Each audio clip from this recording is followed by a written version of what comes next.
Hello my friends and welcome back to my channel.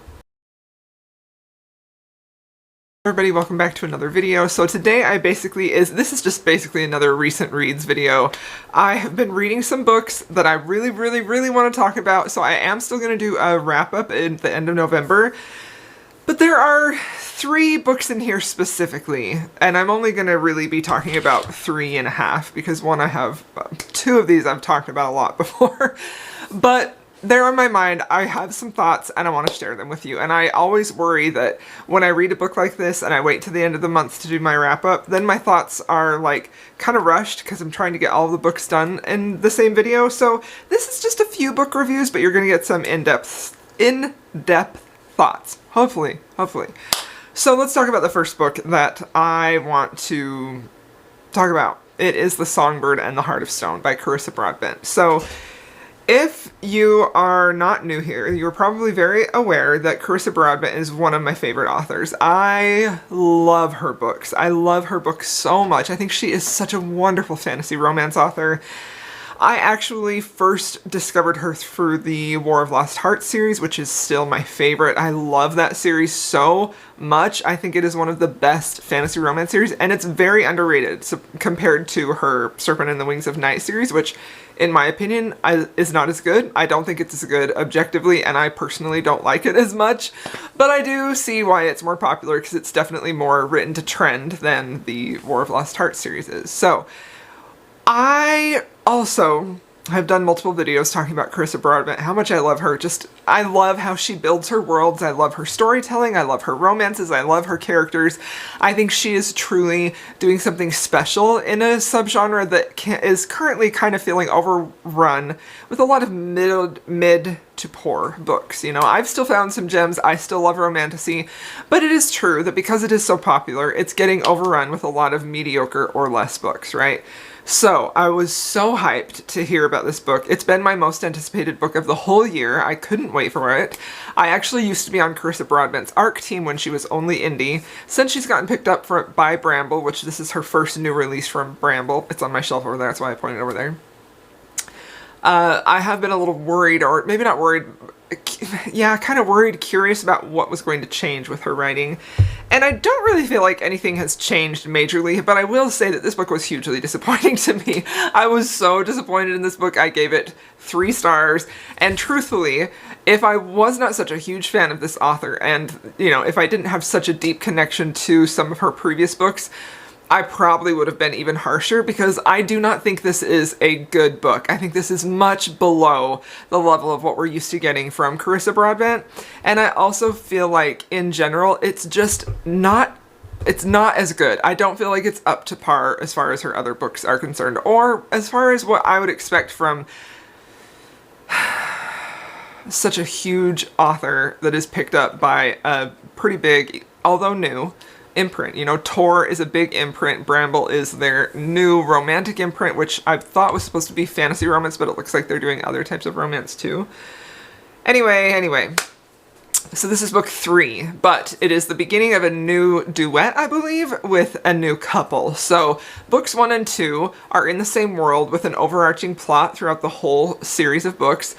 But that is a contained romance and plot within 1 and 2. So book 2 and 3 are featuring 2 different characters, a new romance, and a new plot that's going to be happening with the same continued overarching plot in the same world, right? So this book follows Mishi, who is our heroine, and we met her, we learned quite a bit about her in the first books in the series. She is a vampire who's turned kind of against her will, and she is definitely having a lot of trauma with some things that have happened in her past. You know, she was sort of an acolyte to the sun god, and her magic manifests in a way that causes her a lot of pain because she is a vampire and she still has some of those sun powers, and every time she uses her magic, it causes her physical damage and physical pain. Now, I will say that's something I found very interesting about this book and about this character. I think that it's very compelling when you put a character in a fantasy world and magic is supposed to be like this big powerful thing, but there's a cost to it, like every time they use it, and I really liked that here. That's something that I thought was done well. Mishi overall, I'm probably pronouncing her name wrong, but I am so bad at remembering that. Please just forgive me, okay? I know that there's a correct way to pronounce it. I have the audiobook and I know there's a pronunciation in the book. It comes out of my mouth the way that I've always said it, so I'm sorry. So Mishi is a good character. I really like her as a character. I like her as a heroine. I think she was really well developed. I think she is obviously the shining star in this book. And because this is a duet, I know we're not going to get a full romance in book 1. However, all that being said, I just don't feel like there was enough else other than this individual character to keep this at a really well-loved book for me. Because this is a fantasy romance, I expected there to be, even though it's a duology, I did expect there to be more romantic development, or at least more hints of romantic development. And I don't, while we did get some here, this felt so shallow and so weak, and that combined with the fact that our hero, who is Asar, who is basically taking her on a journey with him to the underworld so they can resurrect the god of death. And Asar is a bastard prince of the god of shadow. So he's a very, on paper, he's a very complicated hero, right?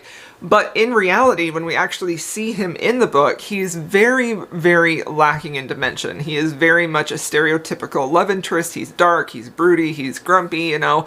There's not really anything about him that is fully fleshed out, or anything about him that really makes me feel like he's a compelling love interest in this. So that was a major point of frustration for me, is the fact that I felt like he was so lacking dimension and development. And this is something that I think that this author really, really does well, specifically with her male characters. I think she creates them to be very compelling. They don't feel like a stand-in for every other fantasy romance that I've read, right? And that's exactly what he felt like here. And that's especially disappointing considering her history with her male characters, but also with the setup that she surrounded him as, right? Bastard son of the shadow god. He's got a lot of tortured demons in his past as well. She takes her on a journey to the underworld. They're going to resurrect the death god. Like, that all sounds fantastic, right?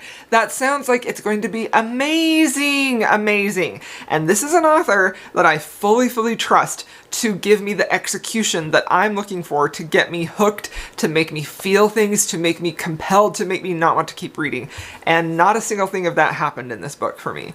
This book was painful to get through. I wanted to DNF this book so bad, so many times. I felt like it was painfully slow. Not just in terms of plot. I've heard some people say that this is like character driven or whatever, and it is with Mishi, but as a whole, it isn't necessarily the character-driven book that I would expect a fantasy romance to be, because the lack of development with the relationship is a huge part of their character development, and that was very minimal here. It was minimal, stuff happened, but it never had an impact. It never had anything that made me feel like anything at all, and I'm so disappointed in that, okay? So all of that jumbled up talk, ranting and raving, is just to say that this had potential. The author is one of my favorites. I know she can write a powerful, moving story. I really like this world. I like this character. I like the setup. I like everything about it. But it was so lacking in punch and visceral emotion and just anything really at all.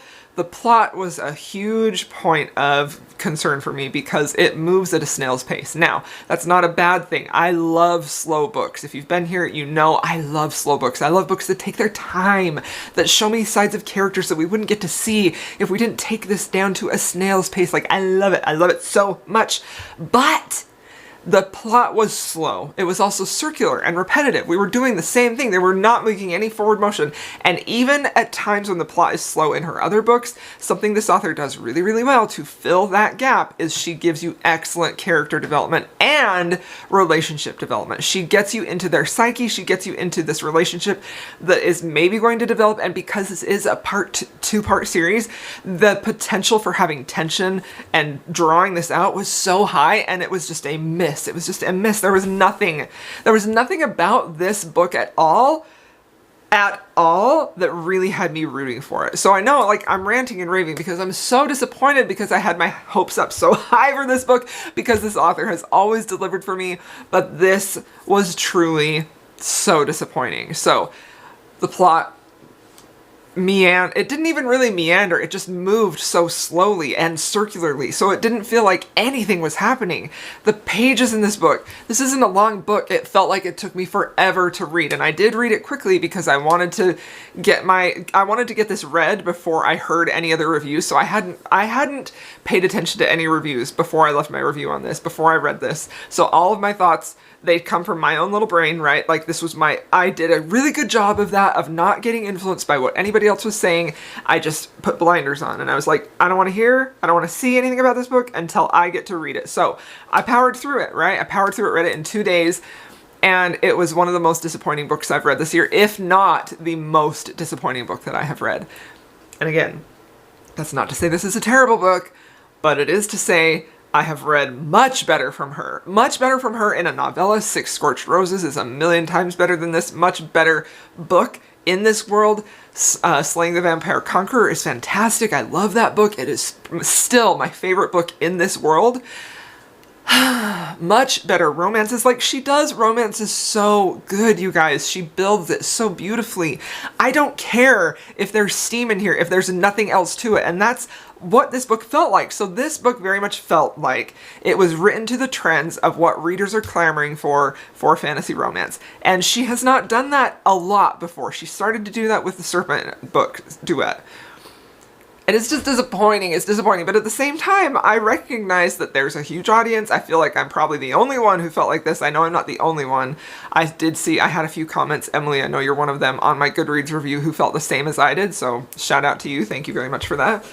But yeah, this book was so disappointing to me. One other thing that I didn't mention is the writing. For the first time, I noticed poor writing quality here. Now, I feel like Carissa Broadbent is a really great writer. I think her prose is good. I think her writing on a line level is really good. I think the way that she builds her worlds, the way that she constructs her stories, all of the technical aspects of writing, I think is really quite good. I did not feel like it was quite good here at all. but perhaps I am being too harsh, because it wasn't necessarily line level writing that I had a problem with, but there was something she did at the end of multiple chapters in this book that has become such a pet peeve of mine that I know I'm going to be aware of this every single time I read a fantasy romance from here on out. But so many chapters, I don't know how many, I didn't count, but I think there's probably at least 10. So many chapters in this book ended with some variation of, and then she faded into darkness, and then everything went black, and then she slipped into the void, like losing consciousness types of things. And part of that is understandable considering they're traveling through the underworld, so maybe I could see how that would happen. But do you have to end every single chapter like that? Especially because it got to be so repetitive that by the time I had read that like 4 or 5 times, I was like, oh, well. You know what it reminded me of a little bit is how in Vampire Diaries, if you've seen that show, remember there are a few seasons, or maybe the whole show, I can't really remember, where everybody dies and then they resurrect them and bring them back to life. So then like nobody's death means anything because you know they're gonna get brought back to life. Like, I feel like that's what's happened here, but like it's not death, right? It just felt like every time she did that, it lacked meaning, it lacked impact, and not only that, but it was irritating me. It was irritating me because it's weak writing. It's weak writing, and she's not a weak writer. So you're welcome for the 13-minute rant review. Again, like, I don't think this is a bad book. I think there are things that are good here, but this is not at all what I expect from a Carissa Broadbent book, and overall, I'm very disappointed in it. So that's a bummer. So I had a string of books that I didn't really love in November. Now, I did, before I actually read Songbird and the Heart of Stone, I had a 48-hour readathon with my patrons over on Patreon, and it was basically just a cozy readathon. So the prompts I made were super, super easy. The bingo board to fill out was super, super easy. It was basically just, you know, things that would be comforting and cozy, because I did that because it was suggested by Erin, one of my patrons, but I also did that because I just really fell in love with that idea, and I was feeling like I want something cozy and comforting. So one of the prompts was read your favorite subgenre or genre, and another one was reread a favorite book. So I did both. I picked my favorite subgenre, historical romance. So I reread Dreaming of You. I've read this book like 4 times now. This is my original copy that I read with all of my original annotations. And I gave away an annotated copy, which I'm just finishing up right now, to a patron who finished their bingo board. So it was so fun for me to go back, and after I had read, like, I listened to the audiobook, that's how I read it. And then I went through my physical copy to transfer my annotations to a new copy to send to my patron Serenity. And that, even though I had just read this book on audio, going through and seeing my annotations and seeing what I had marked the first time I ever read this made me just so in love with this genre, even more than I ever have been. And I'm mentioning this because of the recent talk I've seen on threads online with some historical romance authors who say that publishers, traditional publishers, don't want historical romance. They're not renewing contracts, that they're kind of worried about the future of historical romance, and some of the authors are writing in other genres, like I know Amelie Howard is, I know Sarah McLean is, and I just feel so sad about that because I love this subgenre so much, and I know so many of you do too. So I'm mentioning this just, I guess, I don't know what we can do to bring awareness. I love historical romance. Please don't take it from us traditional publishers. Like, I love it so much. Of course there are going to be indie published versions, but I worry that we're not going to see this beautiful, epic, so well crafted, beautifully written type of historical romance. And I know she hasn't written anything specifically, Lisa Kleypas, since like 2021, but there are other authors who are beautiful and wonderful. And I just am so worried that we're not going to get that anymore, right?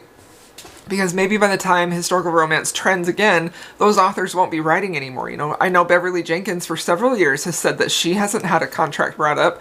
I know that Lorraine Heath is still under contract, and I know that Julianne Long, she just had a book come out, so I don't know if she has another one. I hope she does, but those authors that are so fine-tuned, so dialed into their craft of storytelling, like, it breaks my heart to think that it's going to be over, that they're not going to do that again anymore. And again, like I said, like, maybe they will in 5 or 10 years or whatever. I don't know what the future has in store, but are those authors going to be writing anymore? I don't know. It makes me so sad.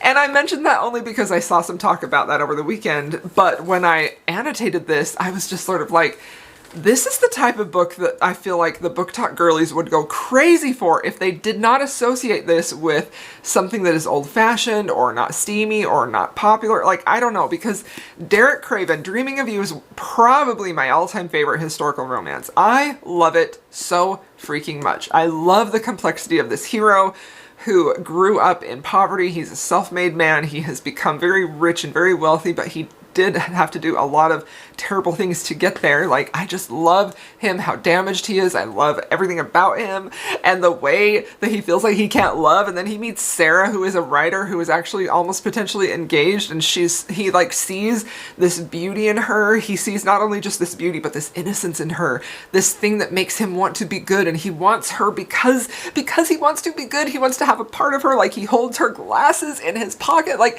this type of romance needs to be around forever, and it's not like that in contemporary romance. It's just not. It's not like that. It's not like this in fantasy romance. Like, this is the type of love story that people write songs about that is just unforgettable. It's so beautiful. It's so beautiful. Like, there are so many pages in here that I have marked. Let's see if I can find some that talk specifically about Derek Craven and how he feels about her. And I'm just sort of like, oh. And so this sign, Sarah, right? She says, I want to be with you, no matter what happens. No one in his life had ever said such a thing to him. Derek tried to think above the pounding of his heart, but she brought her soft mouth to his, and all reason was lost. Hungrily he bent over her, trying not to hurt her with the force of his kisses, trembling with an emotion as ferocious as it was tender. Stop! What? I don't mean to be so animated, but I love this book, and there is not anything like this being published today. Why do people not love this? Is it the cover? What is it? It needs more love. I just adore this book so much. And that's just one tiny thing in here, right? It has everything. It has adventure. It has danger. He's a protective hero. There's some drama with another woman, like a past lover of his. Like, there is a moment where he rescues her. He keeps her glasses. I know I said this. He keeps her glasses and he puts them in his pocket because he has to have a part of her with him all the time. He brushes her hand and he goes absolutely nuts. This is the original hand flex. If you have not read this book yet, please read it. I'm begging you. And if you don't like it, don't tell me. But you will like it because it's beautiful perfection, okay? Okay, so I read this book. Read historical romance, buy historical romance. Let's please don't go away. And yeah, so now the next book that I want to talk about is actually a contemporary romance that I did mention in my video 5 before the end. Oh, I mentioned in there that I had a book that I was very, very, very excited about that was on the Fated Mates podcast as the best romances of the year, and I just could not get this book out of my head. I knew I had to read it, and I was leaning into my mood reading, and so I picked it up. And it was no, that's the first book. That's the one I'm reading right now. I'm vlogging it, by the way. This book is Lips Like Sugar by Jess K. Hardy. So this is the second book in her series of Gen X romances, and I had read a little bit of this author's writing before because I did actually start Come As You Are, the first book in the series, a few years ago. And then, you know, for whatever reason, I think I had other commitments that I had to read physically. There wasn't an audiobook at the time. There is now. So I kind of just put it aside. So when I heard about this book, I knew that they were both in their 50s, I believe. So he's like 54. I think she's maybe, I don't know exactly how old she is. She's either late 40s, early 50s. And she has come out of a relationship, and he is like a drummer, rock star, grunge rock star god type of thing, like very popular, very famous, very attractive, very like sexy grandpa type of look, you know? And she has an ex-boyfriend that they meet at this concert, essentially. They don't meet, but they see each other. And she sees that he is with a woman, and he looks so happy. And they're talking about a wedding that's coming up, and they're both invited to this wedding.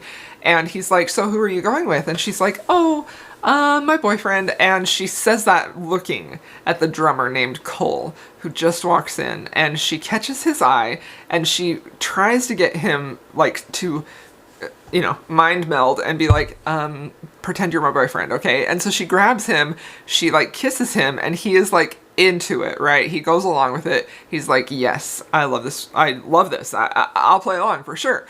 So the way that he responds to her, like, I'm not doing it justice, because that whole scene was so good. It was right in the beginning, and it got me hooked, because here's a woman that I feel like a lot of people can probably relate to. When you see someone from your past and you want to make sure that they see that you're thriving, and so like you see this hunk of a man walk in and you're just like, yep, he's my boyfriend. And like, how gutsy was that to just sort of like pull him in for a kiss, you know? And he absolutely like went with it. And the thing that he says to her is something like, hi sugar. And I'm just like I was losing my mind about it. It was so great. So they have a lot of chemistry, a lot of connection that night. And then they part ways because he was only in town for the wedding, and she is a baker in this town. She has a teenage son who's kind of separating himself from her, starting to grow up and move apart from her. And she's also taking care of her aging mother, who is starting to have the first signs of dementia. So she feels very locked into this place. She's got her bakery, she's got her mother, she's got her son, and he lives in like the Pacific Northwest, I believe in like Seattle. He has an adult daughter who's living with him and her new baby. So he feels like he has to stay there. She feels like she has to stay in Montana, but they can't escape this connection they felt that night when she was like, hey, he's my date. And then they actually fake dated at the wedding. And again, the connection out of control. Like the chemistry was so great. And I feel like this author did such a good job of creating this feeling of attraction and desire without leaning into what I feel like a lot of lesser talented authors or authors who are going for the obvious do. And I will say, like, I don't recall hearing upon him first seeing her and thinking she's attractive that a part of his anatomy twitched or constantly when he looked at her lips or he looked at her, you know, like, while at the same time it is very, very clear that he finds her incredibly attractive and desirable, and he wants her in every way, like soul level, physical level. Like, it's just, I feel like that's just the perfect mashup of two characters meeting each other in a romance, right? And it just, like, you could feel it. It was so palpable, and I loved it.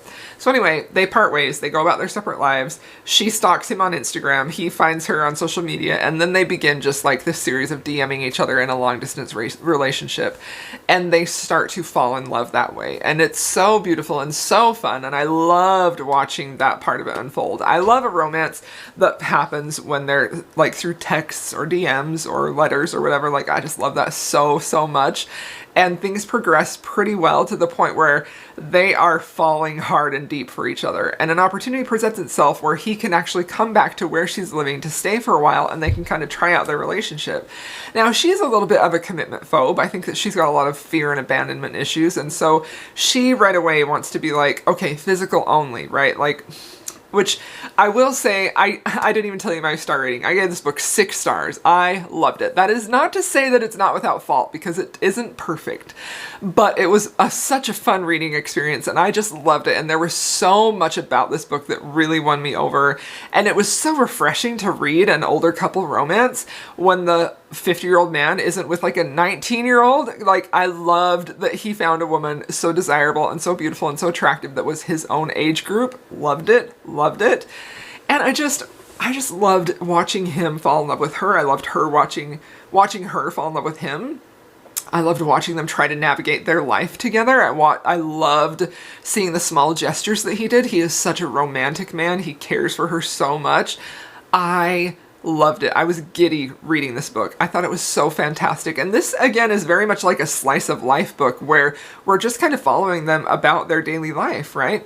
Now, there was a point when we got to the third act conflict where I felt like, I don't know how I'm going to feel about this, because as somebody who is not a hater of a third act breakup, this one kind of tested my patience until we got to a point when I could see what the author was doing, and I thought it was perfect. I thought it worked out perfectly, right? So I loved it. I loved everything about this book. I thought it was so fun. I thought it was so engaging. I loved the narration. I listened to the audio. This is definitely going to be one of my favorite books of the year. Like, the way that this guy had me swooning as he, like, was loving her and taking care of, like, it was just so beautiful. I loved how thoughtful he was. I loved how thoughtful she was. I just found it to be delightful in every single way, and I adored it, and I highly recommend it. So I did immediately find the audio for the first book, and I'm currently listening to that right now. It will be in my next vlog, so very excited about this. Happy to find a new author that I love. Can't wait to see what she writes next. So, alright my friends, there you have it. Those are just some recent book reviews, some rants and raves and gushes. I hope you all enjoyed this video. If you have made it this far, please feel free to leave me a turkey, because it's American Thanksgiving this week, and I will see you all in my next video.